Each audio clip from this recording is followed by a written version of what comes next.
I'd be happy to take some questions, Chad. Thank you. Good morning. Can you talk about, there are some members in your conference who doubt the veracity of what Secretary Yellen is saying as it pertains to the date, or that a technical default, you still have money coming in from the Treasury. What do you believe, and do you think there's actually time, wiggle room beyond June 1st, deeper into the year, as money continues to come in, and would it not be as bad as some people on your side of the aisle portray? Well, I think most of our members, and I don't know of any of them who have said that the Secretary doesn't determine what the date is based on the data that's coming in. The question that we've raised is, why are they waiting till the midnight hour? Why is the president's known about this date too? I'm sure Janet Yellen probably gives the president a lot of input, maybe even before she gives us input on what that X date might be. But why did the president wait until we're only days away from that X date, when he could have been negotiating back in February and March, when Speaker McCarthy was reaching out to the president saying, let's have follow-up discussions after their first meeting in February? Why did he wait 100 days? Why are we waiting? And now we're up to the midnight hour. So we know the date is there, but the president's known the date's there too. That's why we acted weeks ago. But does that suggest to you that maybe that isn't the real date, that they actually think that there's more time there? I mean, you said they're bringing it right up to the deadline. Well, we know that the date is not an exact number. It might be a couple of days before, a couple of days after. That's out of our control.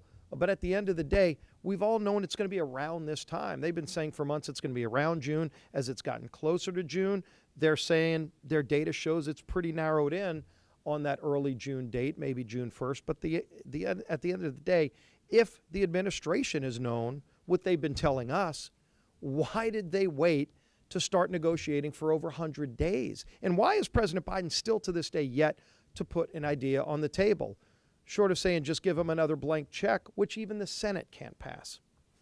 Given the nature of negotiations between Speaker McCarthy and President Biden, you're probably going to end up with a product that some people on the right aren't going to like very much, some people on the left aren't going to like very much.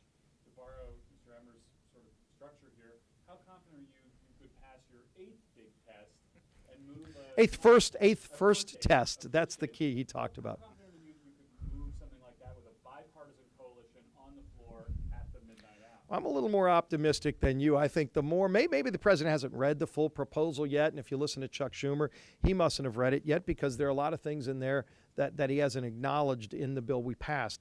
So if they took the bill that we passed, not only would it address the debt ceiling, which it does, but it would also help grow the economy, create more jobs, address the spending problem that's driving inflation, reclaiming unspent COVID money that even the president now himself is saying is a problem. Put basic work requirements in place for people who are able-bodied adults who are not even looking for work. That's something that Joe Biden as a senator actually voted for. So again, these are all ideas that have broad appeal not only amongst the public, but some of these are things that Joe Biden himself voted for. Why he's opposing it now, maybe he just hasn't looked at the whole thing. So hopefully when he looks at it, he'll realize we passed a bill. I'm not going to keep negotiating. We had a lot of negotiation in the House. We didn't have any Democrats that wanted to join us, but we had that door open, and at the end of the day, we passed a bill.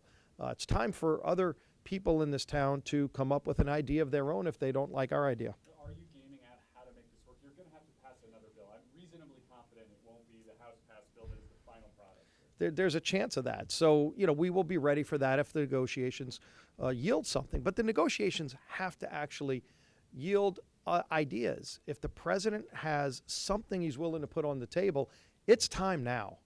There's no, well, let's have another meeting a week from now. And the president has been running out the clock for months, and he wants to get to the midnight hour. He wants to create a debt crisis that's irresponsible. What Speaker McCarthy and all of us have said is that we shouldn't run the clock to midnight. That's why we acted weeks in advance. So today's a meeting. I hope the president's been doing his homework. I hope he's been coming up with other ideas, or he's going to support our idea. Those should be the only two choices. If the president goes into that meeting today and gives more empty rhetoric like he has in the past meetings, that will show you he's not serious. I hope he's serious, because we've been serious for a long time.